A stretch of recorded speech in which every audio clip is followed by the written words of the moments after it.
Welcome my beloved student, how you doing? Hope you all are doing great and lovely.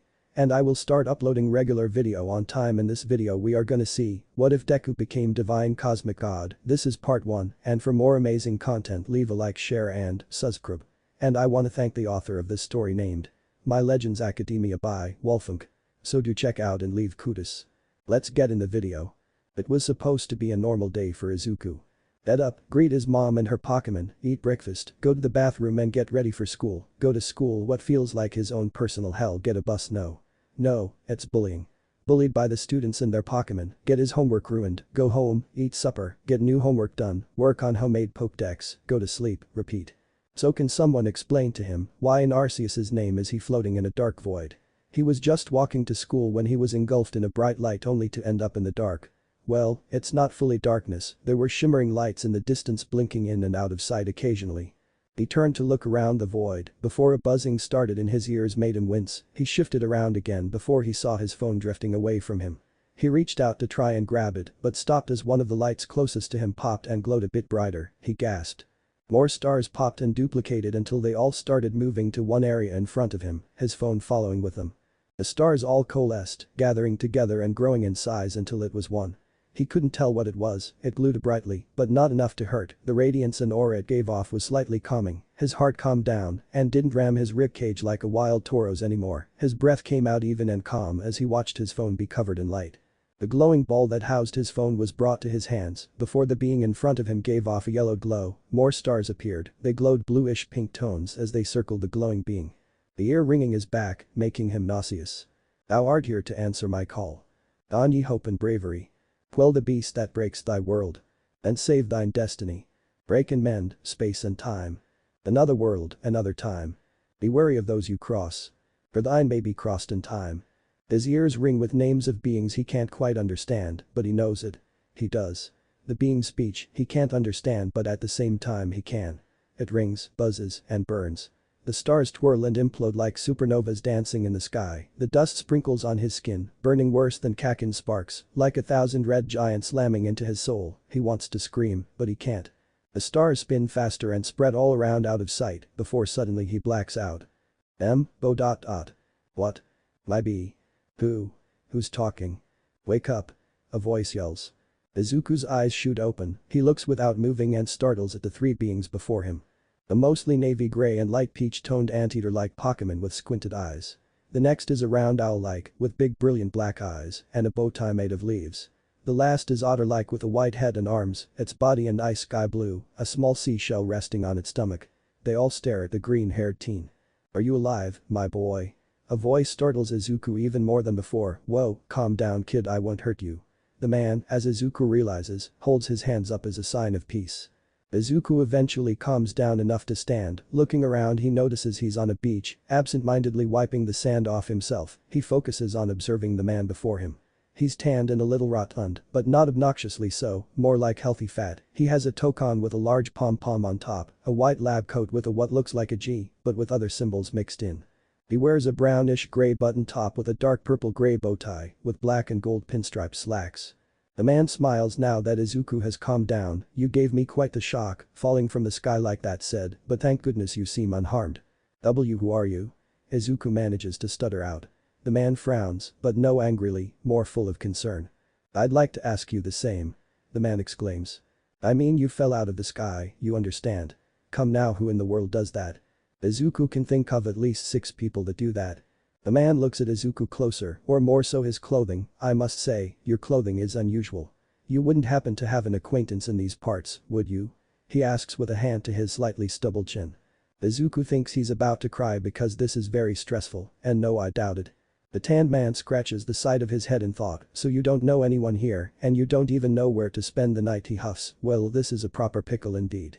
Are you quite sure you'll be alright? The man questioned. Izuku thinks for a moment. Will he be alright?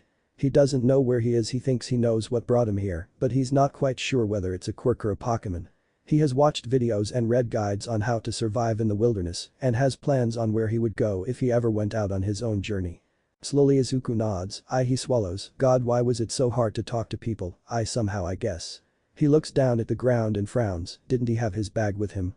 Where is it? The man crosses his arms and thinks for a moment before lowering his arms and smiling. I see, well, no gentleman would abandon a person in such need. The man exclaims cheerfully. Izuku looks up in shock. Is this man going to help him? He's about to ask why. Cruo. They both look down at the owl-like creature startled. Vuam. Plish plash. The other two add in, crying out. Oh my, I'd completely forgotten.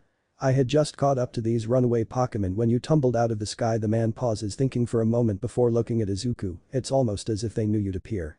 Izuku pauses at that. Did they know? It's quite possible they did. Pokémon were very supernatural beings after all. Izuku looks back at the man. Ah, but do you even know what a Pokémon is?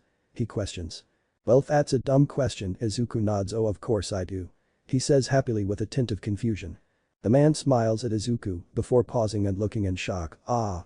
But I do apologize, I haven't even introduced myself. He smiles. My name is Laventon. I am something of a Pokémon professor.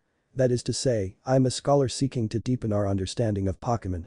Izuku's eyes shine. He got to meet a Pokémon professor. Really? The young teen exclaimed in excitement. Oh wait, I'm Izuku, he said shyly. The professor smiled mirthfully. Pleasure to meet you, my boy, and yes, Pokémon such as these three. Why, he turns just in time for the Pokémon to run off. Izuku yelps in surprise. Oh, blast and bother. My darling Pokémon. Why must you run from me again? Laventon sighs, his shoulders slouching as if weighted before turning to Izuku. I'm terribly sorry, I know you must be weary of all this, but do you think you could help me round them up? I beg you. After thinking for a moment, Izuku nods. If this man will help Izuku while he's here, then it's the least he can do. Laventon smiles before turning around and immediately running after the Pokémon. Wait, you three. Wait. Izuku, not wanting to get left behind, runs after him. As he runs, something sparkles in the corner of his eye. Slowing down, Izuku turns to look at the glowing object, which happens to be his phone. But it has a white case with a weird golden circle around it. Picking it up carefully, startling when it beeps, but not dropping it thankfully. Looking closer, he noticed a message on the screen. I bestow upon thee. Of chaos of 3. An arc to hold thine quest. Underneath the poem is a message. Seek out all Pokémon. He hums to himself in thought before putting the arc phone away in his pocket, then continuing the path that the professor went down. Eventually getting to a small field with a few trees and boulders and one small hill and a pond, he walks up to the professor. Laventon sighs, alas, yet another miss. He drops the small bag he had been holding. Izuku walks up to him. Why, you alright, professor? He asks. Ah. Not really, my new friend from the sky. I tried catching my little runaways by tossing some pokeballs their way, but I'm not the best at this sort of thing, you see. The professor thinks for a moment. Perhaps you should have a go at it, but I would like to tell you a bit about these three first. Go ahead, professor. Izuku says happily, ready to learn more about the Pokémon. Laventon nods before turning and pointing to the owl-like Pokémon. Now, that one is Rollit. Said Pokémon is wandering up on the hill, poking at rock with its talons. Rollit can photosynthesize like a plant, and apparently it battles using its sharp feathers. Cruo. The Rollit fluffs its feathers up as it flaps its wings. Laventon turns to point at the Pokémon that is between the three boulders, Izuku turning to face that way too. That one over there is Cyndaquil. He says cheerfully, pointing to the navy blue Pokémon with flames bursting from its back. The fire burning on Cyndaquil's back will flare up whenever it is surprised or irate. Vuam. The fire flickers on its form as it cries out. And at last they both turn to look at the Pokémon running around the pond. The Pokémon near the pond is Oshawott. He smiles. Oshawott naps while floating on the water, and it can battle using the shell-like object on its belly. Laventon exclaims joyously. Plish plash. Oshawott cries out happily. Laventon's eyes widen for a second. Oh my, I nearly forgot to cover the most crucial thing, how to go about catching Pokémon. Izuku smiles at the professor's forgetful nature. It's okay, professor, I already know how. Ah, the professor pauses before turning to Izuku and asking hesitantly, can I show you anyway? I haven't been able to teach anyone yet. Izuku looks at the professor, then sighs quietly and nods. Go ahead, professor. Laventon quickly smiles and continues on. Bending down to pick up his bag and handing it to Izuku. Here are some pokeballs. What you want to do when you throw it is make sure the latch on the front is unlocked and the pokeball is at full size. It locks once the Pokémon is inside. Izuku looks in the bag and sees primitive-looking pokeballs. They look like the kind he's used to, but a bit more bulky. The hole at the top will shoot out a firework when the Pokémon has been caught. He grins. Then when the Pokémon has finally been caught and the firework goes off, the ball will shrink into an easy-to-manage size. He rests his hands on his hips. Pokeballs are a recent invention, you see. Throw one of them at a Pokemon and why, the Pokemon will shrink down and fit inside the ball, comfy as can be. And with that, you've caught a Pokemon. By the end of Laventon's eager lesson, Izuku is panicking inside. He said that the Pokeballs are a recent invention. Am I in the past? Izuku takes a deep breath to calm himself down and looks at the professor. Is that it, professor? Izuku questions. Yeah, that's all my boy. I'd be really grateful if you could catch my 3 runaways for me. Izuku nods as Laventon crosses his arms and looks deep in thought. Now the proper technique is to take aim at the Pokemon, then let the ball fly. It's quite simple. He frowns, though far be it from me to say so, I suppose given my own dire lack of skill in this area. He looks at the ground. Izuku looks at him for a moment before nodding to himself and smiling at Laventon. Don't worry, professor, I'll catch them for you. He states resolutely, causing the professor to smile at him. Slowly he walks up to Cyndaquil, holding the Pokeball up, he hucks it forward. It bounces harmlessly off the Pokemon before opening and sucking it in. He holds his breath as the ball shakes before a small firework shoots out. He tries not to flinch at it. Why? Why do the explosions follow him? Great job, my boy. Laventon yells out, causing Izuku to blush in embarrassment. Breathing deeply to cool his nerves, he repeats the process with Oshawott before slowly making his way to roll it. Reeling back, he throws the ball and hits the Pokemon on the back. It shakes. Once. Twice. 3. The ball snaps in half at the joint, releasing the Pokemon. Izuku jumps back half a step in surprise. Professor. The B-ball broke. He yells out, not taking his eyes off the bird. That tends to happen, my boy. Laventon yells back. Izuku gulps, stealing his nerves as the Rollet stares at him. Breathing in, he gently tosses the ball at the Rollet, successfully catching it this time. He makes his way back to the professor and hands him all the Pokeballs back, including the ones with Pokemon. No, my boy, it's alright to keep the empty ones. I have more in my lab. He waves his hand after putting the 3 Pokeballs in his pocket and say, you've got a real knack for catching Pokemon. Oh thank you, professor. He whispers before freezing up as his hair gets ruffled. No problem, now one can't help but think there's a reason you appeared here, and now he hums. Izuku scratches his chin before pulling out the ARC phone and showing him. Laventon squints as he reads. I bestow upon thee. Of chaos of 3. An arc to hold thine quest. He pauses. Seek out all Pokemon. What is this, if I may ask? He quizzes. An ARC phone. And ARC phone, you say? What an odd device. Could it be guiding you somehow? The professor mutters to himself before humming and looking back at Izuku. If you'll indulge me for a moment. You see, I have a dream to compile this region's first complete record of its Pokemon. We in the field call such a catalog a Pokédex. Izuku sparkle and he blurts out without thinking, let me help. Stunning both of them for a second before Izuku's face flushes red from embarrassment, but the professor laughs heartily. Of course, my boy. He smiles brightly, we just need to get you on the exhibition team, which shouldn't be too hard. He laughs before patting Izuku on the back. We should get to the village. Izuku nods silently, but just as he's about to follow, something catches his eye. Looking up, he sees a large glowing crack in the sky above the tallest peak of the mountain. A storm brewed around the crack, golden blue lighting crackling around every so often. Looking worriedly upon it, Izuku decides to worry about it later and scurries off after the professor. Walking up to a large gate that had 2 people standing on either side of it, wearing the same uniform made up of straw hats and red uniforms with orange-yellow accents. One has an orange otter-like Pokemon. The professor stops for a moment. Thank you for your tireless work keeping us safe, my good guardsmen. He thanked them. This young man was of great assistance to me and my Pokemon, so I hope you'll forgive my bringing him into the village for a bit. He gestures to Izuku. The guard thinks for a moment before nodding them in. Laventon smiles and continues on, Izuku following after him. Izuku pauses when they reach past the gate because. Wow, this is a really pretty village. It's nothing like the concrete and metal buildings he's used to. There's children running around carefree, adults chatting or watching their kids run around. Laventon pauses before turning around and smiling at Izuku. This way, if you please. Before continuing on his way down the main path, once Izuku starts following him again, he starts explaining where they are, Jubilife Village. It's come a long way thanks to the fine people of the Galaxy Expedition team. His sunny attitude is almost enough to block out all the whispering going on in the background almost. Who are they? What strange clothes. Where did they come from? I've never seen that child here before. Izuku shakes his head and focuses on the professor. This road we're on now is known to the locals as Kanala Avenue. He pauses in speech for a moment, thinking of what to say next. The village was built scarcely 2 years ago. There's much to do, yet not many do it.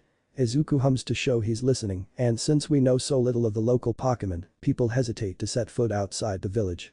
Looking up, Izuku is surprised at the massive building before them. Now, that impressive building up ahead of us is the Galaxy Hall headquarters for this entire outfit. Levinton says happily. Oh botheration. I'd almost forgotten. Izuku startles at the sudden exclamation. The professor turns around quickly. I need to go and report that we successfully recovered the escaped Pokemon. Might I ask for you to wait for me at the canteen? Oh alright, Izuku mutters out in a little downtrodden voice. Levinton smiles reassuringly, thank you my boy, I won't take long. Now the canteen is just past this bridge here, then to the left. The Wallflower it's called. He nods encouragingly before scurrying off to the headquarters. He startles once more when the ARC phone rings. He quickly pulls it out, trying to ignore all the strange glances he's getting. On the device what seems to be a map of the village has appeared, with a symbol showing him where to go next. Staring at it for a moment before putting it away, he walks to where the symbol showed. Walking over the bridge, he makes his way to the Wallflower. When he gets there, he sees an old man standing outside the building. The old man turns to him, furrowing his brows and scratching at his green and gray scruffy beard. Well now, aren't you awfully suspicious? He mutters. Izuku frowns a bit. The Wallflower's for galaxy folk only. We don't have seats for outsiders. Move along. He orders, startling Izuku when he enters the medium-sized building and slams the door shut. Izuku frowns a bit and looks at the ground, trying to calm his nerves so he doesn't cry, shivering slightly from the wind. He trunks slightly when he hears someone walking up to him. Who are you? I've never seen anyone dressed like you are. A girl around Izuku's age asks. Izuku looks at her. She has long hair and gray hazel eyes and wears a nice warm-looking uniform consisting of a puffy jacket, red scarf, skirt with leggings underneath, and large boot-like footwear and a small bag tied around her waist. She looks him up and down. What if you were attacked by a Pokemon? You'd be minced meat in those flimsy clothes. She exclaims, causing him to flinch. She thinks for a moment, but if the guard let you through, you must have ties with someone in the village. She waits for him to respond. Izuku nods hesitantly, not trusting his voice at the moment. Perhaps you've met Professor Levinton. He's a scholar from a faraway place. His Pokemon do get away from him at times, though. It makes me a bit worried for him. She frowns and looks at the ground between them. I suppose I'm hardly one to talk. I've had some trouble with Pokemon myself. I was hit by a Pokemon move called Thundershock not long ago and had to take to my bed. She pauses in thought, but the professor, well, I do wonder how long he'll last. Unfortunately, it's just as Akari says, I'm a clumsy sort of fellow, to put it mildly. The now named Akari gives a brief shriek of surprise before turning to face the professor. Izuku only startled a bit. Professor, she exclaims. But everything will be quite alright now. Izuku here has agreed to help us with our Pokédex. Akari frowns. Excuse me? You plan to appoint him to the Survey Corps? She grumbles out, you can't just slap a badge on whoever you like without Captain Silene's permission. I'll allow it. All three turn to look at the stern-looking woman as she walks up. She wears the same getup as Akari, but more fit for office work and with gray accents, and her hair brushed to the right side and spiked up a bit and in bluish-gray color. Captain Silene, Akari shouts, making Izuku wince. Assuming the individual can contribute to the Survey Corps, that is. She says in a flat tone, I am the captain of the Galaxy Team Survey Corps. You may call me Silene. She folds her arms behind her back, standing at attention. Professor Levinton has told me how you helped secure his Pokemon when they slipped his control. And now it seems he would like for us to feed and house you in exchange for your ongoing labor. She looks at him closely. You look about 15 or so. I mean, I guess that's close enough, Izuku thinks to himself. Quite old enough to work for your keep. But we can't simply take on a stranger who wanders among us without any idea of their skills or origins. She closes her eyes in thought before looking back at him and gesturing with one arm. Tomorrow we shall see if you can prove yourself worthy. Levinton smiles at the commander. Oh ho. A most reasonable decision, Captain. Now, would you care to join us for a meal? I'm sure you've got plenty of questions for our visitor. That's quite alright, I prefer to eat alone so I might appreciate my meals without distraction. She nods briefly before walking past and going into the Wallflower. Aloof as always, I see. Levinton chuckles. Before turning to the two teens, well, no matter. The rest of us can share a meal and some pleasant conversation, then, eh? He smiles. Izuku nods silently and Akari nods enthusiastically with a small yeah. Beanie, old chum. The usual potato mochi, if you will please, but make it for 3 today. He shouts to the building. Eventually, after all three were seated and Beanie was placing the last plate on the table, wonderful stuff, Beanie. Much obliged. Your potato mochi never fails to please. Izuku had to agree with that statement, it is really good. Beanie nods happily at the professor's comment before he takes his leave. Say, Professor Levinton, where exactly did you meet our visitor here? Akari asks. Laventon scratches his chin. Ah, well, you know of that great hole in the sky. That one people call the space-time rift. He questions, our new friend fell right out of it. You can't be serious. She grumbled. The professor nods with a serious face, come now I am a scientist. My job is to observe and explain any and all phenomena. I concern myself with only facts. He huffs before looking at them both. Now, you already know there are many Pokemon here in the Hisui region. But there are in the grass, in the forests, by water, or wherever they like. Akari responds, and our job as the Survey Corps is to research them and find out what kind of creatures they are. Laventon's expression becomes serious. Well, we know this much Pokemon are terrifying creatures. It's all but impossible to know what kinds of powers they might possess or what sorts of wondrous things they can do. Izuku nods along to this because, while he would like to deny those statements, he knows that they are all true. Even if it hurts to admit it a little.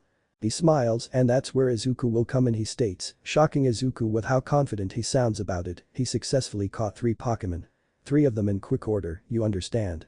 Nobody in the Galaxy team is capable of a feat such as that. This means we can finally begin our Pokemon research in earnest. Izuku blanks for a moment, was it really that hard to catch Pokemon? Sure, in his time people say it's very easy and that the Pokemon hardly fight back. Maybe the Pokemon are more aggressive here.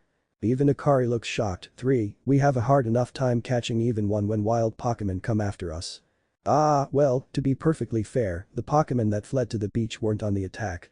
But the key to catching Pokemon is getting close enough to aim your Pokeball well. And it seems our new friend is fearless enough to do just that. He exclaims, Akari has stars in her eyes from excitement. I'd hardly call myself fearless, he thinks as he drinks his tea nervously. Does the Survey Corps really have the leeway to be enjoying a leisurely meal with this outsider? Izuku almost chokes at Beanie's random appearance. Your captain just ordered 10 whole portions of potato mochi, you know. The slow progress on that Pokédex of yours clearly has put her on edge. He says worryingly. Laventon reassures the poor man, I'm sure we'll start to rein in the good captain's stress eating soon enough. Now, have your fill, Izuku. And think. If you make it into the Galaxy team, you'll never have to worry about a meal again. The team provides for all its members' needs, even if said member fell out of the sky.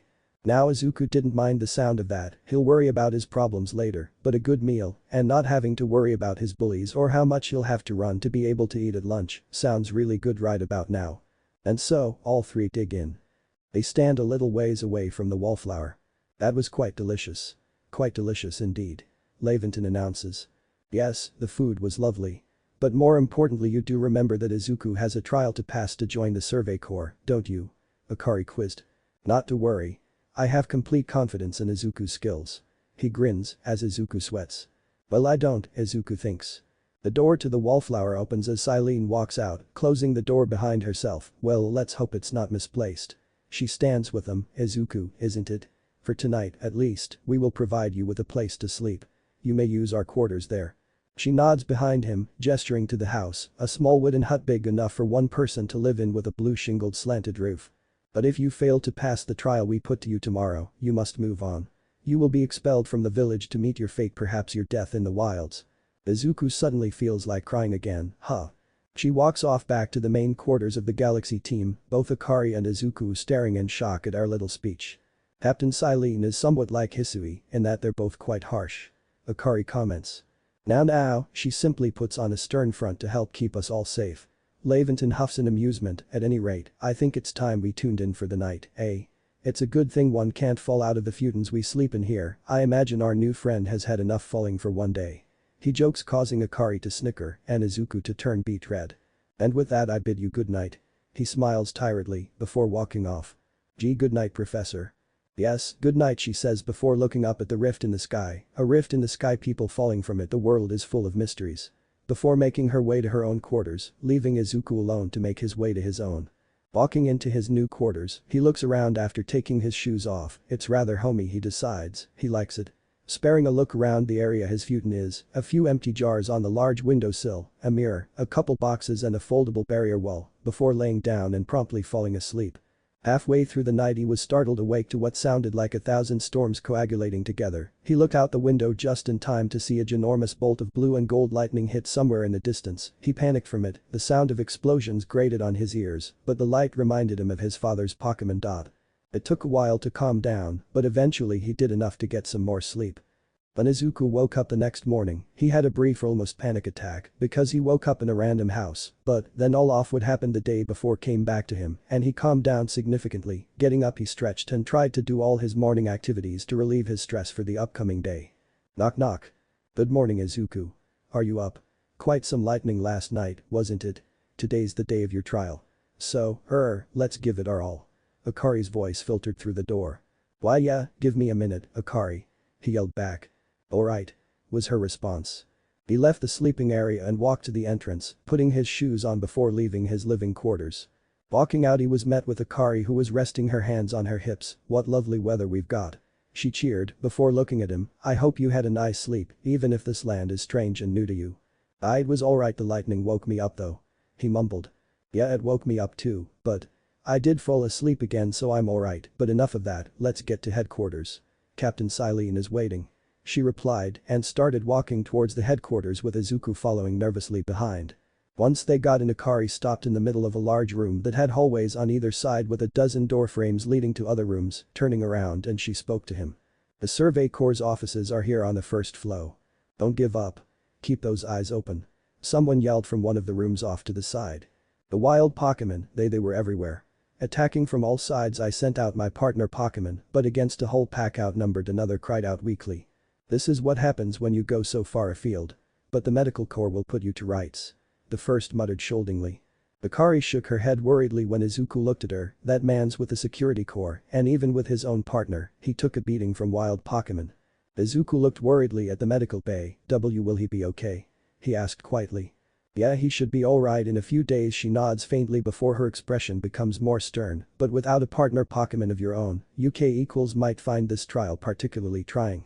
Izuku gulps, how will I get one? Akari turns and walks to a large doorway that looks like a large office with a desk by the window. Stacks of paperwork and scrolls lay upon it, and in its seat rests Captain Silene. She stands at the doorway. Captain Silene. Izuku is here. Silene looks up from her paperwork, studies the two. You may enter. She rises from her chair and meets them in the middle of the large room. Let's get straight to it. If you wish to join the Galaxy Expedition Team, prove yourself capable by going out into the Obsidian Fieldlands and catching 3 different species of Pokemon. Bidoof, Starly, and Shinx. Akari looked shocked, catching 3 Pokemon from the start. No one on the Galaxy team has ever managed that. Izuku was about to say he did that yesterday when Silene beat him to it. Did this Stanger not catch 3 different Pokemon yesterday? She hums, my trial should be simple enough for him if the professor wasn't exaggerating things, that is.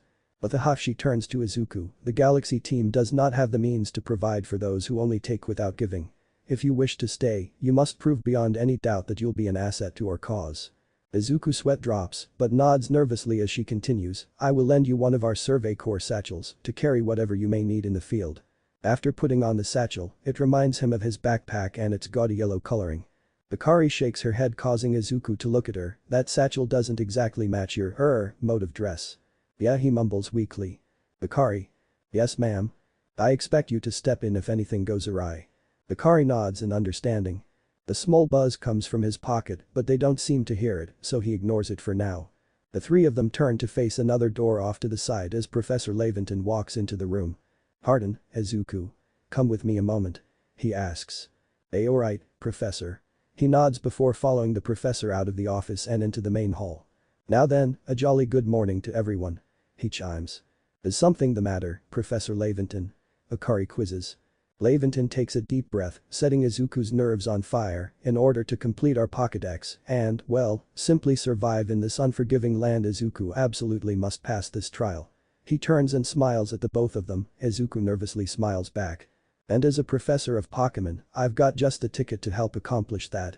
He quips before releasing the 3 Pokémon Izuku helped catch in front of him. The 3 of them cry out upon being released from the Pokeballs. Go on, Izuku. Pick the Pokémon that strikes your fancy. The professor exclaimed, with a partner of your own, you'll be able to fight off wild Pokémon outside the village. These little darlings are very dear to me, but it's plain to see they're rather curious about you. Izuku breathed out harshly. He got to pick out a starter. He feels his eyes start to sting, blinking rapidly to make the tears go away. He looks down at the 3 Pokémon before him. Oshawott, the water type. Rowlet, the grass type. And Cyndaquil, the fire type.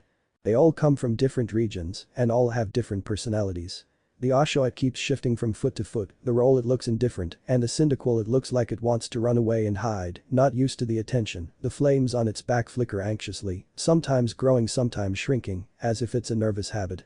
He feels connected to it that way. He's always loved fire types. His dad had trained fire types when he was around. His mom had a fire starter, a Delphox. He loves all his mom's Pokémon, but he likes Delphox more so. Well, my boy. Which Pokémon would you like to keep as your very own? Izuku looks at the professor before he slowly walks up to the Cyndaquil and silently sits in front of them. He reaches a hand out and holds it there, letting them come to him. The Cyndaquil inches forward nervously before sniffing his hand. It makes a little chittering sound before it rubs its head against his hand. Do you want Cyndaquil as your first partner? Laventon questions. He looks up at the professor and nods. Why yes, professor. The professor hands him Cyndaquil's Pokeball, and with that, one of the Pokémon you caught at Prelude Beach for me will now be yours to keep. And a word of advice, my boy, pay close attention to which Pokeballs are empty and which ones contain a Pokémon when you're out in the field. Kuo. Plosh. The Pokémon cry out to Cyndaquil resting by Izuku's feet. They look as if they are cheering on their friend Cyndaquil. Akari comments, or perhaps they're jealous that it gets to help you with your trial. She jokes. Izuku smiles down at the Pokémon. He nods to himself. It doesn't matter if they are jealous, he'll make sure Cyndaquil can come play with their friends as often as he can.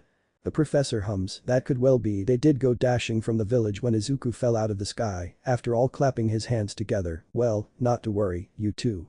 I'll have you assist me with my research for now. He smiles down at the Pokémon. Kuo. Plosh. Laventon turns back to Izuku. By the way, what species has Captain Silene charged you with catching? She's making me catch Bidoof, Starly, and Shinx. Well, that's smashing. All three of those species can be found in the Obsidian Fieldlands.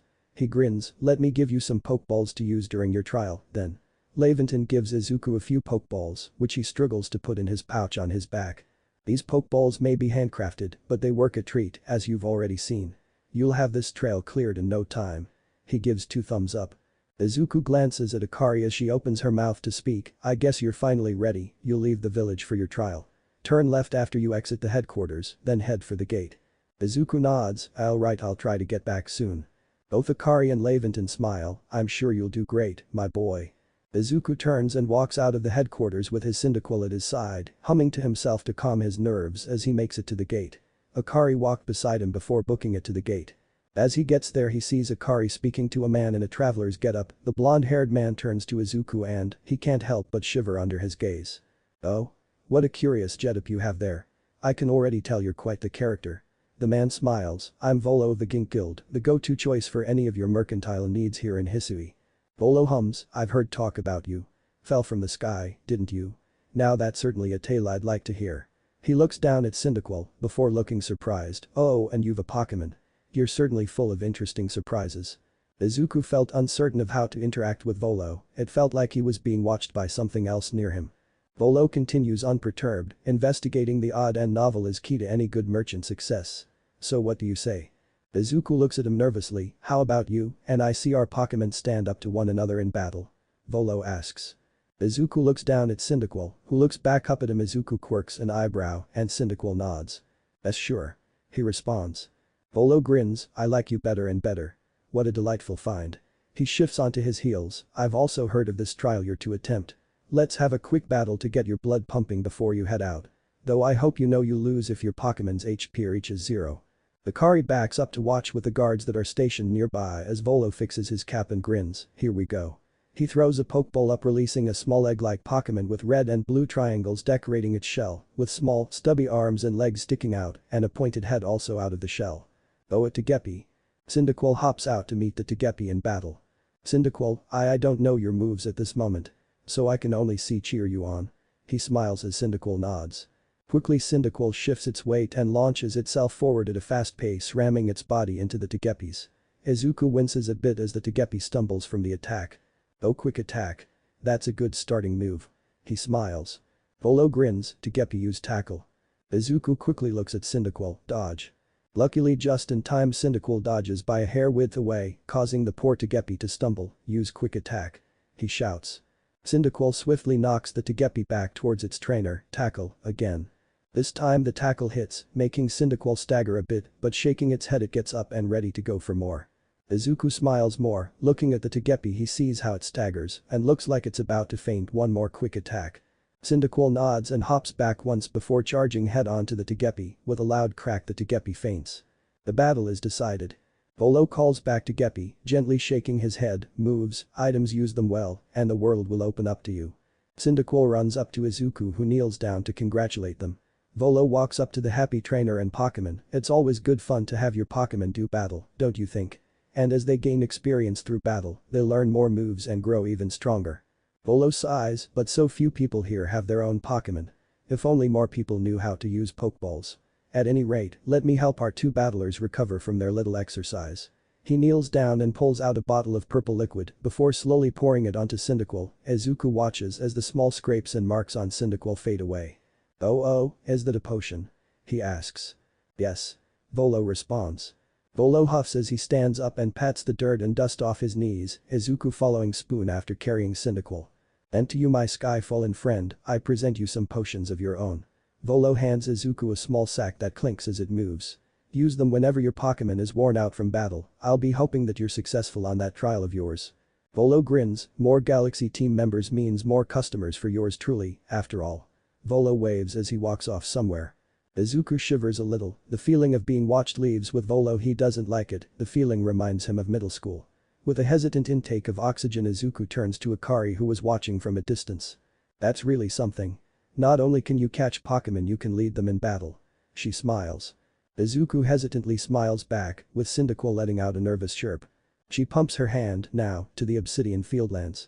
After walking for around 10 minutes, they arrived at a small site with 3 tents and a large flag with writing on it, a small campfire pit, and one of the guards stationed was standing near the gap in the rock face and next to a small standing pyre. Akari turns to Izuku, this is our base camp, the last safe haven before you reach the wilds.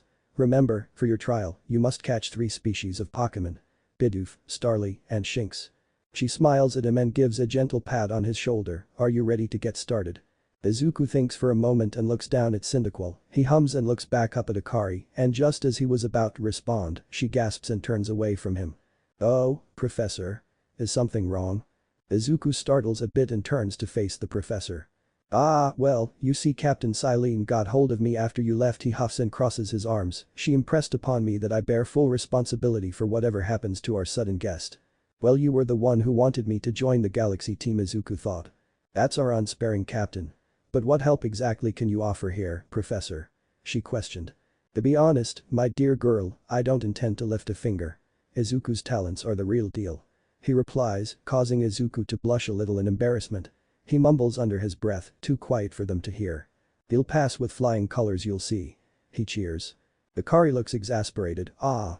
So the responsibility for you, Izuku, still lies, in fact, with me then. She sighs. Izuku feels really bad for putting this much responsibility on her, but he's also a little nervous. Akari huffs, well, I'm sure you'll be fine, Izuku. Let's begin the trial. Ah, Izuku smartly responded. Cyndaquil squeaked by his leg. The two of them walk to the beginning of the wilds. Once they get to the small hill that leads to the wilds, Izuku gasps quietly at the sight of the Obsidian Fieldlands. Beautiful. Would be the word he would use to describe it if asked. The Fieldlands are nothing like he's ever seen. He's so used to cities and cement and stone, but this place has none of that. The closest it has is Jubilife Village, which, while a really pretty village, doesn't take his breath away from the sight of it. Speaking of which. The Obsidian Fieldlands, large prairies full of Pokémon and luscious grass and flowers, tall healthy trees spread out around the rocky cliffs and slanted landscape. Mountains and cliffs climb the sky in the distance, a path leads down a little ways to cross a river. The sun shines brightly over the lands.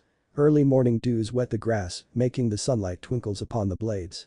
Akari smiles and breathes deeply, this is Aspiration Hill. The species of Pokémon you're meant to catch all live here. The grass crinkles as a small beaver-like Pokémon walks along the hill, it chitters before continuing down the hill. The key is to aim carefully. Not that you seem to need my advice, I'm just sharing what I know. Izuku nods in understanding, is there anything else? Akari hums, yup, Bidoof has a mellow disposition. That means it tends not to run from people, so this'll be easy. Izuku nods as they both start to walk down the hill together to where the Bidoof ran off to. He looked around more, small clumps of white and yellow flowers spread all around, there were trees filled with berries in the distance that he could see now that he was closer to the prairies. The Kari stops a little bit away from the bottom, you just need to catch the Pokemon and report back to me. Then we'll go back to town. She gives him a thumbs up. Izuku looks at Akari and nods, walking down a bit more he pulls out a Pokeball and unlatches it. Slowly creeping up to where a Bidoof is he aims and throws. The ball bounces off the Pokemon before the Pokeball opens and the Pokemon with a shower of blue and white sparkles, the ball drops to the ground and shakes. Once. Twice. 3. Before a small firework shot out of the top, Izuku, being more prepared this time, doesn't flinch. Izuku smiles and looks down at Cyndaquil, who yips up at him and trots over to the Pokeball and picks it up in its mouth before scurrying back to him. He kneels down to take the Pokeball from the Pokemon and gives the Cyndaquil a nice head scratch. Izuku gets up and sets the Pokeball in an easy-to-reach position in his satchel before walking back to Akari to inform her of the capture. "Akari, I got the Bidoof," he tells her. Akari smiles, "Good job, Izuku, now all you have to do is catch Starly and Shinx." She starts walking farther into the wild area, Izuku and Cyndaquil following closely behind. Now remember, Starlies are little skittish things, so it's best to hide because they run if startled. Got it? She turns to him. Izuku nods, so should I hide in the tall grass? He questions. And yeah, that would work. She gives him a pat on the back and walks a little bit away from where he can see the Starlies. Izuku huffed as he turned to look around the area once more. There were patches of tall grass lining the pathway, with a few Starly pecking at a few fallen berries from a tree that's a little off the path. He turned to face Cyndaquil, "I'm gonna need you to go back into your Pokeball, as an extra precaution." Cyndaquil adopted a thoughtful look on its face before nodding hesitantly, "Thank you, Cyndaquil, I'll bring you out as soon as I'm done with Starly." He took Cyndaquil's ball out and lightly tapped it on their head, which opened and took the Pokemon in. Getting up and slowly moving into the tall grass and making his way towards the Starly nervously, he struggles to get an empty Pokeball out of his satchel. Gritting his teeth he tried again only for the Pokeball to fall and hit the ground with a crack. The Starly closest to him jumped and flew away, Izuku swore he really needed to get something to make getting the Pokeballs out easier on him. Sighing, Izuku brought out another Pokeball, but slower this time, and made his way across the patch of tall grass to the other Starly that was too far to hit from his original spot. Winding up his arm, he steadied himself before throwing the ball forth. The Pokeball hit true, landing squarely on the back of the Starly, which seemed to give the ball more strength. Looking back to the ball he saw it shake. Once. Twice. 3. The firework shoots out, sighing gratefully, Izuku stands up and walks over to the ball, picking it up and putting it with the Bidoof.